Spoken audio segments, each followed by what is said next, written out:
अस्सलाम वालेकुम वरहमतुल्लाहि वबरकातुहू।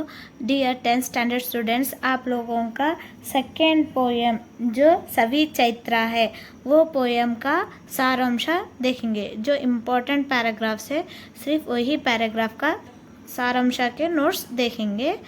कल फर्स्ट पोएम का हो गया था, आज सेकेंड पोएम।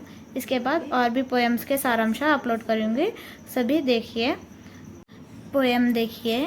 ಕೊರಡ ಕೋನರಿಸಿ ತುದಿಗೆ ಮುಗಳ ನೆಗೆ ಮುತ್ತಿಟ್ಟು ಬರಡು ಜೀವಕ್ಕೆ ಹೊಸತು ಚೈತನ್ಯವು ಕುಕಿಲ ಕೂಗಿಲೆ ಕಂಠ ಮುಕ್ತ ತಾರಕಗೇರಿ ಚಿಲಿಪಿಲಿಯ ಕಲರವಕ್ಕೆ ಮತ್ತೇರಿದೆ। इसका सारांश देखिए कैसा लिखना है। ಈ ಪದ್ಯವನ್ನು ಬಸವರಾಜ್ ಸಾದರ್ ಅವರು ಬರೆದಿರುವ ಸವಿ ಚೈತ್ರ ಪದ್ಯದಿಂದ ಆರಿಸಿಕೊಳ್ಳಲಾಗಿದೆ। ಚೈತ್ರ ಮಾಸದಲ್ಲಿ ಆಗುವ ಬದಲಾವಣೆಗಳ ಬಗ್ಗೆ ಹೇಳಿದ್ದಾರೆ। ಬೇಸಿಗೆಯಲ್ಲಿ ಒಣಗಿದ ಹಾಗೆ ಆದ ಮರದ ರೆಂಬೆ ಕೊಂಬೆಗಳು ಚಿಗುರುತ್ತವೆ। ಬರಡಾಗಿರುವ ತಮ್ಮ ಜೀವನದಲ್ಲಿ ಸಂತೋಷ, ಹೊಸ ಉಲ್ಲಾಸ ತುಂಬುತ್ತದೆ। ಕೋಗಿಲೆ ಪಕ್ಷಿಗಳ ಹಾಡಿನ ರಾಗ ಆಕಾಶಕ್ಕೆ ಮುಟ್ಟುತ್ತದೆ। ये फर्स्ट पैराग्राफ का सारांश है। इतना लिखे तो आपको 3 मार्क्स मिलते हैं। अब नेक्स्ट और एक पैराग्राफ जो ज़्यादा यूज़ होने वाला है, ये आप लोगों के 10th स्टैंडर्ड के क्वेश्चन पेपर में पूछे हुआ था, पर पोएम में पूछा था। देखिए ये पैराग्राफ कौन सा है, देखिए।